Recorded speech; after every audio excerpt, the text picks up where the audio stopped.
हम और आप सभी आज से महान ग्रंथ तत्वार सूत्र आचार्य श्री उमा स्वामी महाराज द्वारा विरचित सूत्र पाठ का व्याकरण के साथ उच्चारण करते हुए संधि और लिंग की व्यवस्था को जानते हुए हम जानने की और सीखने की कोशिश करेंगे कि पहले उच्चारण, फिर उसके साथ उसमें कौन सी संधि है, कौन सी विभक्ति है और उसका उच्चारण हमें किस प्रकार से करना है। इस प्रकार के ग्रंथ का हम अध्ययन करने के लिए जा रहे हैं और जिसके अध्ययन में हम और आप सभी आचार्य श्री उमा स्वामी विरचित तत्वार सूत्र अपर नाम मोक्ष शास्त्र का अध्ययन करने जा रहे हैं। इस अध्ययन की श्रृंखला में हमारे भाई अरुण जी जयपुर से मानसरोवर वरुण पथ से हमारे बीच में हैं, जो आप सबके लिए सेतु का कार्य कर रहे हैं। हम और आपको जोड़ने में एक सेतु की भूमिका निभाने वाले हमारे भैया अरुण जी मानसरोवर वरुण पथ जयपुर हमारे बीच में हैं, जो आपको तत्वार सूत्र मोक्ष शास्त्र का अध्ययन करवा रहे हैं। दिगंबर आचार्य श्री उमा स्वामी महाराज जी द्वारा सर्वप्रथम सूत्र ग्रंथ हमारे बीच में लिखा गया। इस ग्रंथ के पूर्व जितने भी ग्रंथ महान आचार्यों ने लिखे वे प्राकृत भाषा में लिपिबद्ध हुए। संस्कृत का ये मुख्य ग्रंथ प्रथम ग्रंथ हमारे बीच में है। अन्य दर्शनों में जैसे छोटे छोटे ग्रंथ प्रमाणित हैं, ऐसे ही जैन दर्शन का ये मूल ग्रंथ तत्वार सूत्र मोक्ष शास्त्र माना गया है। पर्वराज पर्युषण पर्व के 10 दिनों में एक एक अध्याय का अर्थ और 10 अध्याय का वाचन सूत्र रूप में पाठ रूप में होता है। ये संपूर्ण दिगंबर जैन समाज इसको हृदय से स्वीकार करती है। बड़े बड़े आचार्य भगवंत इस तत्वार सूत्र की व्याख्या कर चुके हैं। आचार्य श्री पूज्यपाद स्वामी ने सरवार सिद्धि, आचार्य श्री अकलंक स्वामी जी ने राजवार्तिक और भी अनेक अनेक श्लोक वार्तिक आचार्य अकलंक स्वामी, समदभद्र स्वामी ने श्लोक वार्तिक की रचना की है, जो अनेक ग्रंथों में। ऐसे महान ग्रंथ का स्वाध्याय हम और आप सभी करने जा रहे हैं और इस ग्रंथ के स्वाध्याय के पूर्व ये कुछ श्लोक संग्रहित हमारे बीच में हैं। जो श्लोक यहाँ पर दर्शाए जा रहे हैं वो आचार्य श्री उमा स्वामी महाराज विरचित नहीं है। इस ग्रंथ को और सजाने के हिसाब से, इस ग्रंथ की प्रमाणिकता बताने के लिए आचार्य भगवंत ने कुछ श्लोक हमारे बीच में हैं। हम दिगंबराचार्य उमा स्वामी विरचित तत्वार सूत्र मोक्ष शास्त्र का अध्ययन आज से करने जा रहे हैं। तो भूमिका के रूप में एक श्लोक हमारे बीच में है। त्रैकाल्यम द्रव्य षटकम नवपद सहितम जीव षटकायलेस्या पंचान्य चास्तिकाया वृथ समिति गति ज्ञान चारेत्र भेदा इत्येतन मोक्ष मूलम त्रिभुवन महितै प्रोक्त मरहद भिरीसै प्रत्येति श्रद्धाति स्पर्शति च मतिमान यह स वै शुद्ध दृष्टि। यह ग्रंथ हमारे बीच में है। इस श्लोक में दर्शाया गया है काल तीन होते हैं, त्रैकाल्यम, तीन काल होते हैं, भूतकाल, वर्तमान काल और भविष्यत काल। द्रव्य षटकम, 6 द्रव्य होते हैं, पुद्गल, जीव, पुद्गल, धर्म, अधर्म, आकाश और काल, ये 6 द्रव्य होते हैं। और षट काय, 6 प्रकार के काय माने जीव होते हैं, 5 स्थावर और 1 त्रस, पृथ्वी, जल, अग्नि, वायु और वनस्पति काय और त्रस काय। 6 लेस्याएं होती हैं, कृष्ण, नील, कापोत, पीत, पद्म और शुक्ल। इनमें 3 लेस्याएं अशुभ होती हैं और 3 लेस्याएं शुभ होती हैं।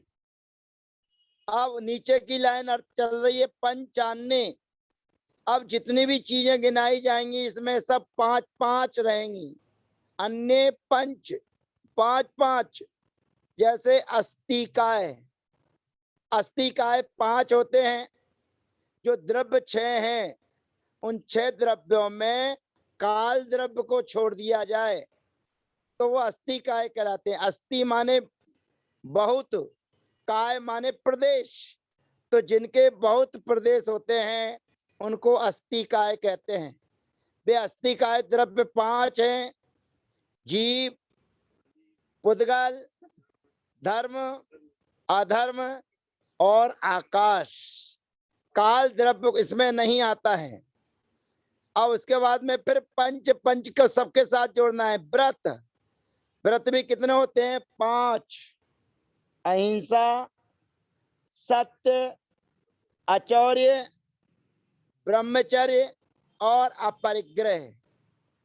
फिर समिति 5 होती हैं, ईर्ष्या समिति, भाषा समिति, ऐषणा समिति, आदान निक्षेपण समिति और व्युत्सर्ग समिति। गति, अब ध्यान रखना, गति 4 होती है संसार की अपेक्षा से, लेकिन सूत्र में सभी चीजें 5-5 गिनाई जानी है। अब 5 गति, 1 गति कहां से लेकर आए? ये पंच का संबंध सबके साथ में है। और संसार में 4 गतियां होती हैं, 1 गति है सिद्ध गति। तो ऐसे संसार की 4 गतियां और 1 सिद्ध गति, इनको दोनों को मिला दिया जाए तो ये हो जाती है 5 गतियां। फिर उसके बाद में ज्ञान 5। अब यद्यपि ज्ञान 8 होते हैं, पर यहाँ पर मोक्ष मार्ग का प्रसंग चल रहा है, इसलिए सम्यक ज्ञान के 5 वेद लेना है। मति ज्ञान, श्रुत ज्ञान, अवधि ज्ञान, मनोपर्य ज्ञान और केवल ज्ञान।